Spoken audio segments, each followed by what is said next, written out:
Ibrahim Traoré's greatest weakness was his family, and his enemies knew it. When his 14-year-old sister, Aminata, disappeared while walking home from school in Ouagadougou, it wasn't just a kidnapping, it was a declaration of war. The security cameras had been hacked, the guards drugged, and every trace erased with chilling precision. At 3:30 p.m., Aminata had left Imam Malik Middle School with her math book in hand, smiling to her friend Fatima, unaware that she was being hunted. By 4:45, panic struck their home. Mariam, their mother, called Ibrahim with trembling hands. "She's never late," she cried. Ibrahim, in a meeting with the defense minister, stood up without hesitation. "Emergency protocol. Now." As night fell, the investigation revealed a terrifying pattern. Every camera along her route had gone dark at the same time. "This is professional," said Security Chief Mamadou.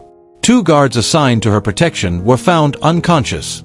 This wasn't a coincidence, it was a message. For 72 hours, there was silence. No ransom, no media leak. Then at 2:30 a.m., Traoré's secure phone rang. A voice, cold and French, spoke, "Reverse your gold mine nationalization, cancel your uranium deal with China, and stop your games with Africa's resources. Or your sister will become very valuable in Amsterdam." The threat was brutal. Human trafficking, political blackmail, corporate power, all merged into one. Traoré's hands trembled with rage. "This time, I'm hunting them," he whispered. He didn't sleep that night. By dawn, he'd assembled his most trusted team. Mamadou, intelligence chief Konate, and 28-year-old cyber warfare expert Sarah Kamar, an MIT graduate. "They think my weakness is my family," Traoré said, his voice firm. "But by targeting my sister, they've declared war on all of Africa's daughters. And that will be their biggest mistake." Via the TOR network, the signal seemed to come from Switzerland, but the Amsterdam reference was no mistake. "They want us looking there," said Konate. "Switzerland is where the money disappears, untraceable banking, but the real trail leads to Amsterdam." Then Madou added, "And there's more. In the last 2 years, 73 girls from Burkina Faso vanished after getting student visas, average age, 15. Traoré slammed his fist on the table. This is no longer just about Aminata. What the kidnappers didn't foresee was that this was only the beginning.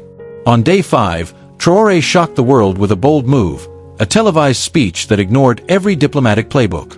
"My 14-year-old sister Aminata has been missing for 5 days, he said, eyes locked on the camera. "And now I know where she is. Those who took her want me to abandon Africa's economic freedom. But they didn't just kidnap my sister, they came after every African child. And they will pay." The world media exploded.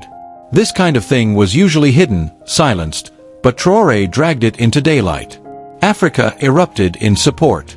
Hashtag Save Aminata trended across the globe. Meanwhile, Sarah Kamar's cyber team unraveled the digital trail. The Swiss signal was fake. The real location was an old industrial complex in Amsterdam's Wales district. "We've detected 40 to 50 people inside," Sarah said, pointing to thermal imagery. "The lower floors are connected. The place is heavily guarded, but no one expects a Burkina Faso operation here." Traoré's response was simple: "We rescue not just my sister, but all the girls." That evening, he made urgent calls. "Brother," he told Ghana's president, "you've got missing kids too. I need 6 men, your best." The answer was yes.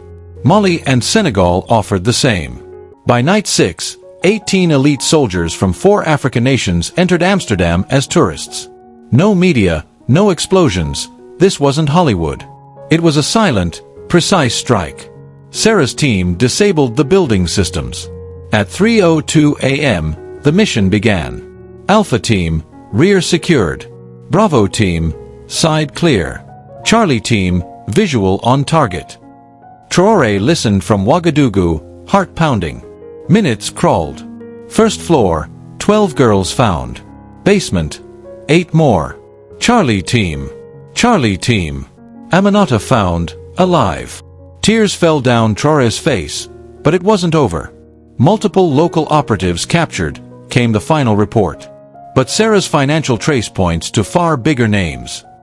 By dawn, the world woke to a storm. 47 African girls rescued from an underground trafficking ring in Amsterdam, 23 criminals arrested. And behind it all, a new face of African leadership that had dared to fight back. Ask ChatGPT. The documents Sarah Kamar uncovered during the Amsterdam operation exposed the chilling truth. The real forces funding and protecting the trafficking network, international corporations, powerful banks laundering blood money, and covert political alliances shielding these crimes in plain sight. When President Ibrahim Traoré met Aminata at the airport, the world watched a moment that would redefine Africa's narrative. The 14-year-old girl ran into her brother's arms, trembling. "I was scared, big brother," she whispered through tears. "But I knew you'd come."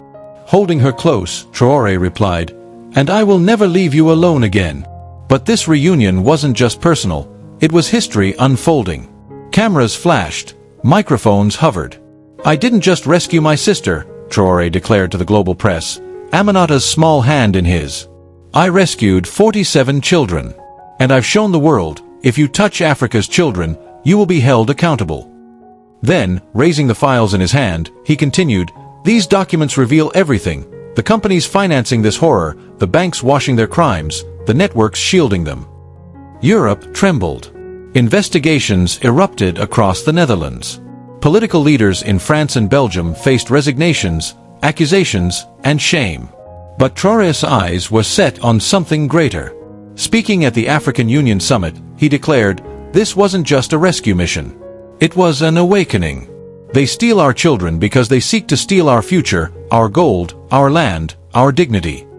From that summit emerged the African Child Protection Pact, signed by 32 nations, committing to defend every African child. Within 3 months, Aminata returned to school, playing with friends like before, but she was changed. She had become a symbol of survival and strength. "They call me the rescued girl," she said in an interview. "But I'm more than that. I'm a protected girl, because my brother made all of Africa my family." 6 months later, the Aminata Foundation was born, dedicated to rescuing missing children and ending human trafficking. It gained support from 54 African nations. 1 year after the mission, Traoré addressed the United Nations. "We are building a world where no child disappears without consequences. We are building a world where our daughters are sacred, not for sale." Today, Aminata is 16, a bright student of mathematics who dreams of MIT, and carries a deeper mission, hope. Because sometimes, the darkest nights awaken the brightest dawns. What his enemies thought was his greatest weakness became the very force that reshaped a continent. The unstoppable will of an African father who refused to let his child be stolen. And from that pain, a new Africa began to rise. All from awakened horizons.